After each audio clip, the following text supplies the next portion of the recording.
So it's but it's still kind of got that little bit of micromanaging element when you get back into town. So you have to pick like where you want to set up which shop and which shops you want to upgrade so you can get better equipment at the blacksmith or the enchanter's house or whatever, and build more houses so you can get more different kind of NPCs to live in your town. And I haven't figured out exactly what use that did, having more guys in your town, but I assume it does something. Maybe it makes things go faster. Yeah, maybe something. I don't know. Yeah, because like I said, I didn't get a whole far way into it before my beta period ended, basically. But it's kind of interesting. So I'm definitely going to check it out when the full version releases, and maybe play a little more now that it's basically public. So then moving on to our table topic, because we talked about tabletops. Except Crow doesn't play a lot of tabletops, but he asked about card games on motorcycles. Wait. Yeah. Card games are better on motorcycles, right? I've actually, so... Please tell me you've played a card game on a motorcycle. I actually did try once, because I own a motorcycle. That is amazing. You are officially the most badass person to have ever appeared on this podcast. Have you watched Yu-Gi-Oh! 5Ds? No, I kind of jumped off the Yu-Gi-Oh! Bandwagon during card games on motorcycles. Because, like, I was kind of getting to that age that I was like, oh, no, Yu-Gi-Oh! Is for babies. I'm a teenager now. I can't be into Yu-Gi-Oh! Right. And I kind of dropped off Pokemon right about the same time, too. But just kind of, those... middle school, early high school years. And I kind of came back to both of those later because, I was like, wait a minute. I'm an adult. I don't fucking care what people right? think. Yeah, I'm like, that works out for me. So, yeah, basic. And also, I, like, just kind of at the time, watching the whole premise of this, like, it was actually before card games on motorcycles, I think, because... which one was card games on motorcycles? Was that 5Ds? That was 5Ds. Okay, so actually I think it was the one before that where they were all like going to college to play Yu-Gi-Oh! Yeah. And I was GX. like, yeah. Like at that point I was like realizing how stupid the plot was. And like it's funny because like they put the first original 2 seasons on Netflix and I went back and watched them all. And I was like, oh my god, the plot was just as stupid the whole time and I never noticed. And so it was hilarious. Towards the end of season 1 and then come back to find out there was like 3 more seasons. I'm like, oh, cool. But when 5Ds rolled around, I'm like, I love this. Because it was better. It was more mature. It was cool. Okay. And I was around the age... Like, when it came out, I was around the age that I got my license when I was in high school. Yeah. And so I went from my motorcycle license right away because my dad rides motorcycles. Okay. So I got the idea, because I found my old dual disc from when I was a kid. Oh, awesome. So I got the dumb idea of, I'm going to do a turbo duel. That's amazing. And so I got the motorcycle all fired up and everything, and my grandparents live on this, like, big circle, so I could ride around on that, and... I went to go draw 1 card, and the whole deck went flying in the wind. And so I'm like, all right, I'm done. Okay. I tried, though. Yeah, you tried. That's further than most people have ever taken it. That's awesome. So, yeah, this Admiral Abyss is actually pretty good. I like stouts in general. This is kind of a sweeter stout. It doesn't have a lot going on. It's like sweet and malty. You get some of that chocolate milk kind of flavor in there. It's pretty good. I'm going to give it a 14. Not bad. Yeah, pretty good stuff. I'm a fan of rum, personally. I love rum. One of the things I like. Rum is like my best friend. Rum rhymes with yum, and for good reason. That's right. I'll drink to that. You'll drink to anything. I'll drink to that. Yeah. Okay. So, anyways, on the topic of card games, basically our topic for the week is: are card games, trading card games specifically, considered tabletop gaming? I would think so. I mean, Right. what would Because I that's kind in of what my I was mind? thinking. Because like I've never really thought of them specifically as the same thing, but there's so many parallels that it's impossible to deny they're like just kind of almost a Well, different version of a tabletop. what would you what's your definition of tabletop then? Because to me, a tabletop game is just like analog game that you play on a table, Yeah, or because like that's a fair non definition. video. Yeah. I feel like generally tabletops are associated with RPGs. Uh, so I feel like this might not necessarily be a tabletop RPG, generally. But in some cases, I think it would be because it's got a lot of similarities there. Like Magic the Gathering, as an example, Mm. basically the whole premise, which a lot of players actually don't think of, especially when they're first playing and not getting into the lore behind Magic and all that, is that Yeah. basically the premise of the game is that you and your opponent are highly powered planeswalkers. So you're like these uh, multiverse traveling beings of great and terrible magical power, and you are using your spell book, which is why the your different spells in your spell book, which is why your deck is called your library. It's your library of spells. You're casting Yeah. spells to fight your opponent, and these spells will summon creatures and deal damage and things like that. And you're fighting this battle over the cosmos, basically. And Jeez. yeah, it when you think of it that way, it's like it's totally a role playing game, you know.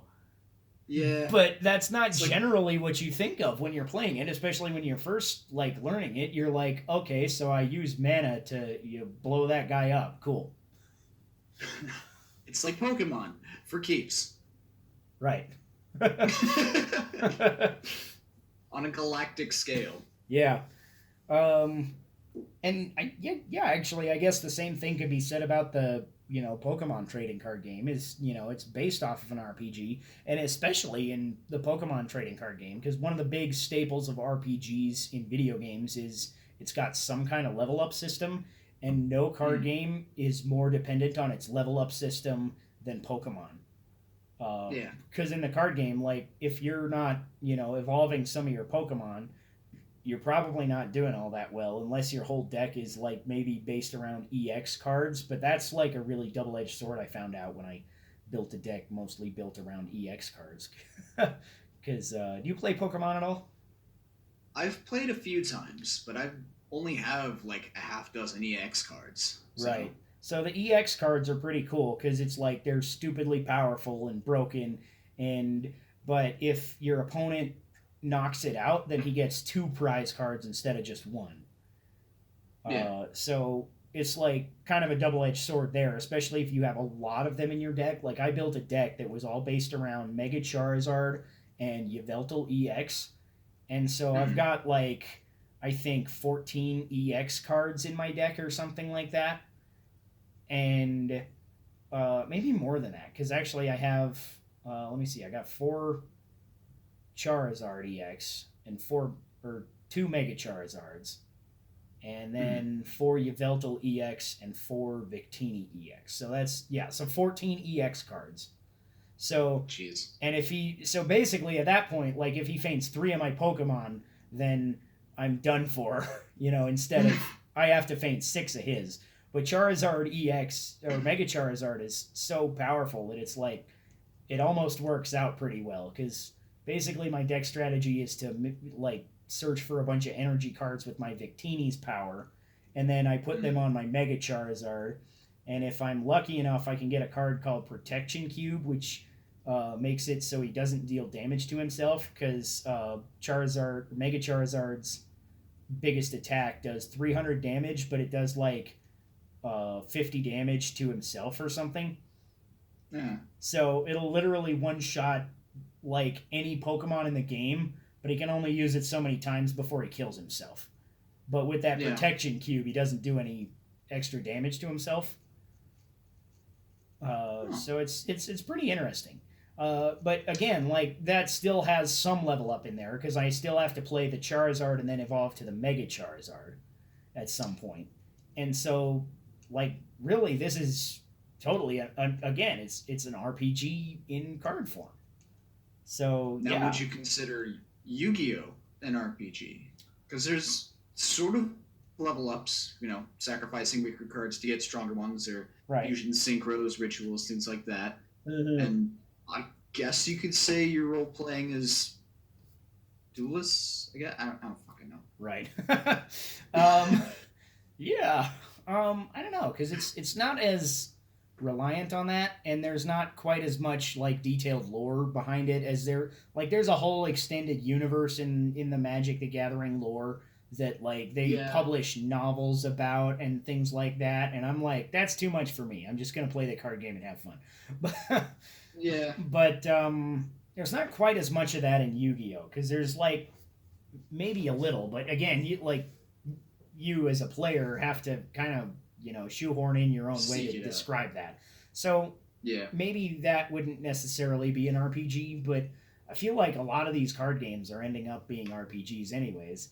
Uh, and at the very I've least, got they're one, all yeah. technically tabletop games because you play on a tabletop, right? Uh, Hmm.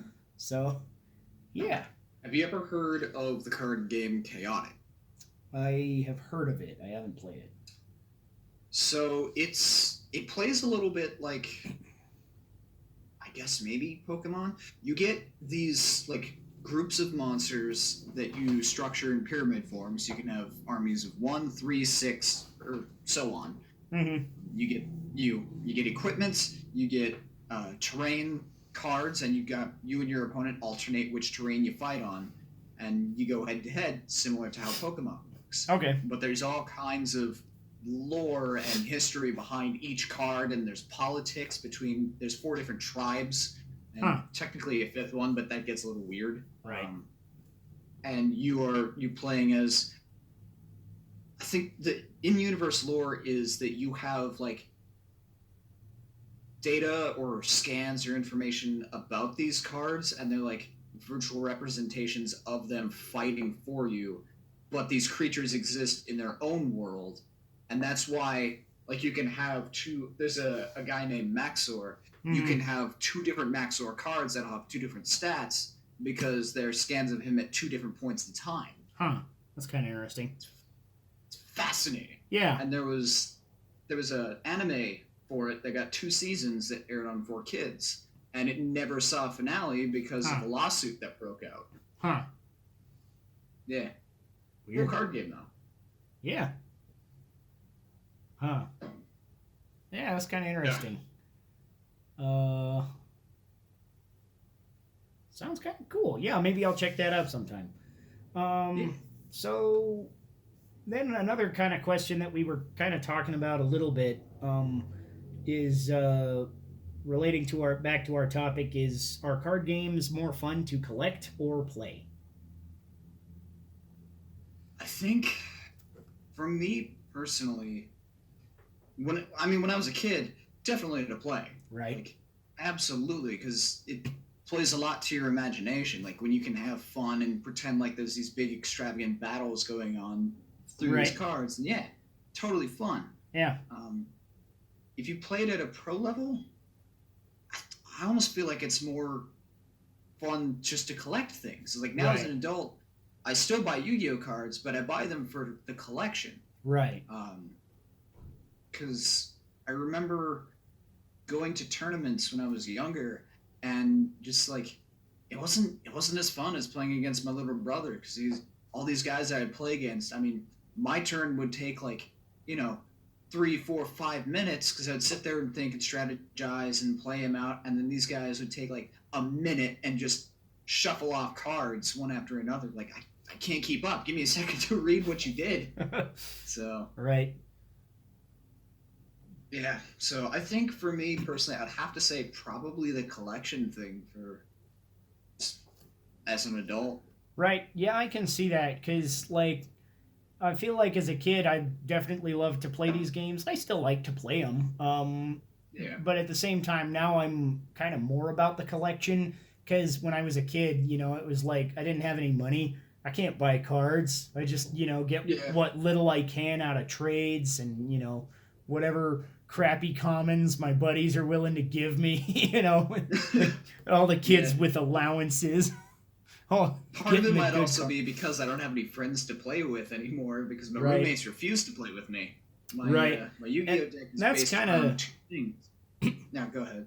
Yeah, that's kind of what my problem is as well, especially with Yu-Gi-Oh. Because like I have all me and my buddies that play D&D every week. We'll get together sometimes and we'll just be like, I don't feel like it. Let's play some Magic or Smash Brothers or something. And we, the card game we come back to most is Magic. But you know, I'm the only person in the group that still has a Yu-Gi-Oh deck, and like I think me and my brother have Pokemon decks and one other guy, but not all of the group has Pokemon decks. And then Pokemon is a kind of a weird one too, because it's not quite as it's not like I feel like it's easier to play. Obviously, Magic is made for big multiplayer games, and Yu-Gi-Oh is like it has rules for like 4-player games, but like Pokemon Right. doesn't. It's a strictly 1v1 game, and so when we have 3 or 4 or 5 people, we have to kind of just wing it and make up our own house rules a little bit. And Yeah. not as many people have it, so we just don't come back to those games as much. That's the cool thing about Chaotic. Right. I did that once with my family. It was me, my brother and sister, and then our 3 cousins. We did what I called the Star Battle. It was just a 6-man free-for-all. Okay. And it works with the way the game plays. And Oh. it's really fun. Cool. Very confusing. I had to jot everything down on paper. Right. But it was fun. Yeah. Okay. It's kind of cool. I also think that kind of at this point, like, there's kind of got to be a balance, because if it's not fun to play, then I'm not going to care to collect it. Right. So, like, I feel like it has to have both elements for me to care about either. But I think I'm also generally on the collection side. And specifically towards that, I don't just like collecting cards to be like, oh, I have one of, every card in the set. But I like to Right. collect cards to build decks, because I really like that kind of aspect of it. Because I actually have like over 50 Magic decks, I think. And, like probably 10 or 12 Pokemon decks. And I don't feel it's bad then. right. I have like 25 Yu-Gi-Oh decks. Okay, there you go. So yeah, because like just having the cards lay around there is like, okay, this is kind of cool. I like the collector value, but until I actually put them into a deck where they can do something good together with other cards, it doesn't really have as much appeal to me. Right, it feels almost hollow. So I've got a question for you along this similar vein. Okay. Having as many decks, do you ever like duel yourself? Like, do you ever like take just 2 decks and pit them against each other? So like I said, I've got about 25 Yu-Gi-Oh decks. If I am really bored, like I don't want to play any video games, there's nothing that catches my eye, nobody's doing anything, nothing I want to watch, like I will take 2 decks and sit down and dole out 2 hands, and I'll play both sides and just keep the mentality of whichever hand is in my hand, I'm trying to win with that one. Right. Do you do that? I do that, not like just when I'm bored, but actually specifically if I build a new deck, then I want to test it. And if nobody's available to like actually play against, then I'll just grab another one of my other decks and see. And that ends up actually being another really good deck building kind of idea, because like I'll build this deck and then I'll throw it against another deck, and I'll find that like 1 or 2 spell cards in one of my decks will like just totally screw with the whole way the deck works. So I'll retool it to kind of compensate for that, and stuff like that. Like, oh, I have a massive weakness that's extremely exploitable. I need to fix that. I'll, substitute out a couple of cards or put something in my sideboard or something. I don't usually make sideboards unless I'm going to actually go to FNM or something, but I haven't been to FNM in years. because I have kids and I don't have Friday nights to go do stuff. But Yeah. I'd like to go back at some point. I think once they're old enough, I'll teach them how to play and go to FNM with my kids. I think that'd be fun. Yeah, I think that's part of the other reason why I'm big into collecting cards. Like, it's an easy thing to pass down. Yeah. You know? Yeah, because like when my kids are like start being interested in this kind of card game, I feel like I can just be like, okay, yeah, here's some of my decks that are mostly commons. You know, go to town, have them, whatever. You know, because I've got so many decks that some of them are like almost all rares and some of them are almost all commons. You know, Yeah. so that I can Some are just be built like, better yeah, than here's a others. deck that you can just take to school and accidentally lose 5 cards, and I'll probably have another extra in my big box of cards. Although I got rid of my big box of cards, which is a kind of a funny story because I used to have like this. I had a box that a buddy gave me uh, that was full of some of his old Magic cards one time, and I put all my old Mhm. Magic cards in it. And you know, just as I collected more Magic cards over the years, I had this full box, and it's like a full size box that would hold like I don't know how many. It was for paper, so it had like Mm. 50 reams of paper kind of size in Yeah. it. One of those kind of boxes, just full of Magic cards. Jeez. And and I'd go through it when I needed something, you know, and it would take forever. But uh, yeah, some of the kids in my neighborhood in my old apartment complex were kind of trying to get into Magic, and you know, I kind of showed them a little bit of how I build decks, and then I just let them borrow it, and then they never Mhm. gave it back. And now I moved away, and then I was like, oh wait, I forgot my Magic cards. Oh well. You know, I'm like, I I gave it should to go a back, bunch of see if they're kids. there They'll 10 be years okay, later. right?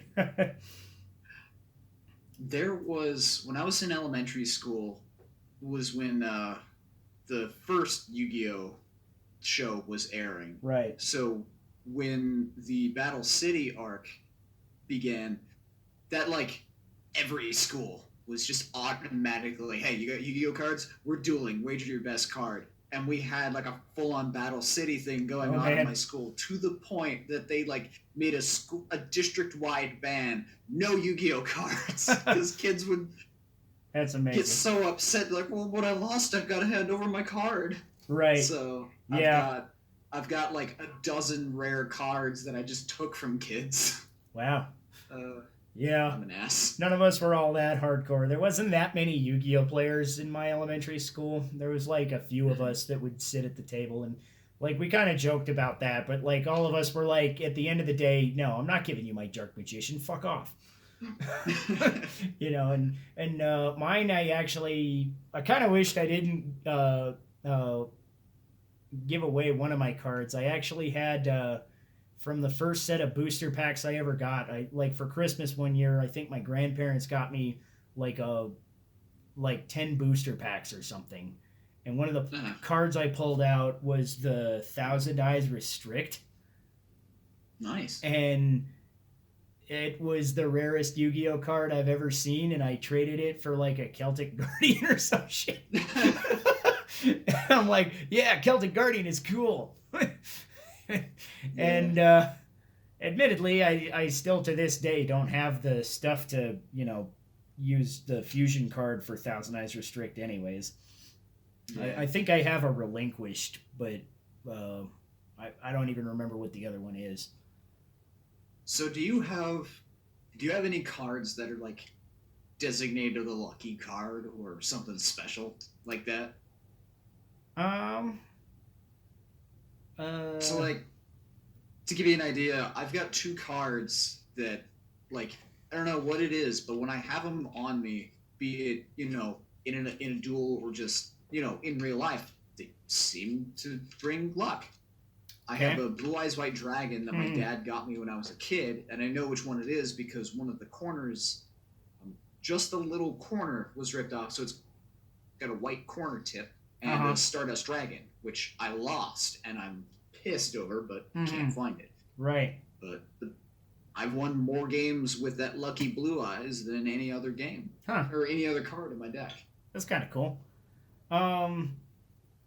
I have one card that's kind of sort of like that. This is a funny story that I built a deck that was in Magic that was all about this kind of mechanic called Battalion, where if you're attacking with uh, like three monsters or more, then all of your monsters get like buffs. Like they'll Mm. get extra attack damage or they'll get special abilities like first strike or whatever when they're attacking and stuff like that. And I built this deck and I went to the card shop to buy just the last few cards for it because I had like most of them in my collection. And then I'm like, okay, I need a few more cards. I'm going to go to the card shop and buy them. And at my Mm. card shop, they have a deal that like if you buy $20 in singles, you get a free booster pack. And so I got a free booster pack from that because I bought like I don't know $20 or something. It was like one free booster pack. It wasn't like I got a whole bunch. Yeah. But I'm like, okay, I don't think I'm gonna get anything great in here. And I got a mythic rare card that was perfect for this deck called Aurelia the War Leader, which a buddy of mine had been like opening pack after pack trying to find this same card for his deck that was sort of the same mechanic, but it was a little different because he also made a bunch of creature tokens and stuff. Um, Mm. so I pull this card and I'd never even heard of this one, which is kind of funny because like I follow Magic pretty well, and I'm like I usually know the cards that I really want in my deck before I start buying cards. But I'd never even Yeah. heard of this one somehow. I was just a little out of the loop that year, and I got it in a pack, and I was like, oh, this is amazing. Um, and the very first game I played with it, I'm shuffling my deck, and a random card falls out of my hands as I'm shuffling the deck, and it's Aurelia the War Leader. It's that card. I'm like, okay, that's kind of interesting. And I put it back in my deck, and I shuffle again, and I draw my first hand, and she's there in my first hand. And I totally just beat the crap out of my buddy Tyler. And I'm like, Nice. Aurelia wants your head. It was hilarious. Yeah, I've kind of based my decks around the Lucky Blue Eyes and Stardust because I mean they've worked so well for me that at this point I might as well just make them centric. So all of my games are either I can't get shit, so I just sort of stall out, or I steamroll people. So Perfect. that's why my roommates won't play with me because most of the time it's a snowball effect. Right. Yeah. It's funny. I haven't actually talked about Yu-Gi-Oh in like a long, long time because like I talked about it a little bit when I was talking to those kids that like were getting into Magic because I knew them because they came up to my apartment occasionally to trade me Pokemon cards. They're like, hey, we got some new packs. You want to trade? And I'm like, yeah, whatever. And I'd always give them like really good deals because I'm like, whatever. I just put these in my deck for. I'm just getting like one card for my collection, and you're getting like five cards because you're a douchebag kid that won't leave me alone. Uh, but I'm Yeah, like, whatever. They're kids. I don't care. They'll figure out they're economics more into it. eventually. And like these cards aren't worth that much to me. It's like I'm just trading them the extra stuff in my bin. Right. So I'm like, I know I'm getting ripped off technically, but I'm not that worried about it. Um, Yeah. so, but because the last time I played Yu-Gi-Oh was actually with these kids too, because I traded them all the rest of my like random Yu-Gi-Oh cards. So I have two decks left, and that's like all of my Yu-Gi-Oh cards anymore. Uh, Mm. and it was kind of funny though, because like they were like, oh yeah, you gotta use these all new mechanics like the XYZ fusion and stuff like this, and I'm like, I played so long ago, I've never even heard of any of this stuff. And they're like, yeah, Yeah. so you should trade me for some of these stuff. And I'm like, I don't know, I think my deck works pretty good. And they're like, no, you got to try this. I'm like, okay, whatever. Let me show you. Let me actually play a game against you. And he's like, okay. And he's got all his XYZ cards, whatever the hell they even do, I don't know, and like Union Yeah. Monsters, which were just coming out when I stopped paying attention, so I don't know what any of them do. I'm like, have no idea what to do, and I'm just like my first hand, I get two of my old Karate Man, Mm. which has a power which he can double his attack power for one turn, and then you sacrifice him at the end of the turn. Yeah. Uh, and I got like 3 Axes of Despair, which give him an extra 1,000 attack points. So I'm like, I play Karate Man, and then I put on 2 Axes of Despair, so he's got 3,000 attack points, and then I double that to 6,000 and punch you in the face. And they're like, "Holy shit, you did 6,000 damage in one turn!" I'm like, "Dude, when I was playing, this is like I wasn't even good. Like this is like a luck out strategy that I got on this, and the rest of my deck was like based around summoning lots of Blue Eyes White Dragons too. Like if I could get the right cards, then I could also have my Blue Eyes Ultimate Dragon on the field on turn 1. But in retrospect, I feel like a Blue Eyes Ultimate Dragon is not as good as 3 Blue Eyes White Dragons, in most scenarios, because you're like, I have 3 monsters now. You can't block all that many, and they're still big enough to kill you, probably. Most of your monsters. I had this amazing knockout punch combo that I did to my little brother. I've only pulled it off once, but I had a card called Blue Eyes White Paladin. Yeah, he was one of the cards that I used, and that was part of my. You can go on, but that was part of my combo to get my Blue Eyes Ultimate on turn 1 was him. Yeah, so I had him and 2 Blue Eyes. Right. So I hit. My little brother had a full field of defense monsters. Like, I'm not worried about this. Right. So I took out 3 monsters with them, sacrificed the Paladin to summon another Blue Eyes, take out another monster, then used my Quick Fusion to fuse him to make a Blue Eyes Ultimate, took out the last one, and then used Defusion to break him back into 3 Blue Eyes to wipe him. That's amazing. Him into dust. I never had a Defusion card. I didn't know that worked like that. That's hilarious. Yeah, it was a quick play spell, so you could use it instantly, and it resets the attack counters. So that was the first time I heard my brother cuss. He was just like, Jack, what the fuck? That's amazing. Yeah, because, Blue Eyes Paladin was one of my key cards in my combo, because if I got the right combo, then I could play my Lord of D, and then the Flute of Dragon Summoning, and then I sacrificed my Lord of D to ritual summon Blue Eyes Paladin and sacrifice him for the 3rd Blue Eyes. So broken. Yeah. I love it. Or theoretically, if I got another Horn of Dragon summoning and another Blue Eyes in my hand, then that would work too. But so there was a couple of ways to do it, and most of the time I didn't draw exactly the right cards, but like a fair amount of times I got, some broken combo of some sort on turn 1, whether it was based on Lord of D or what. Because then, even if I didn't get the Blue Eyes, like I had a ton of other dragons in my deck and like a Buster Blader. So like, no matter, if I'm playing like 4 dragons and then my Buster Blader, he's like 4,000 attack points or some shit. Yeah. Yu-Gi-Oh!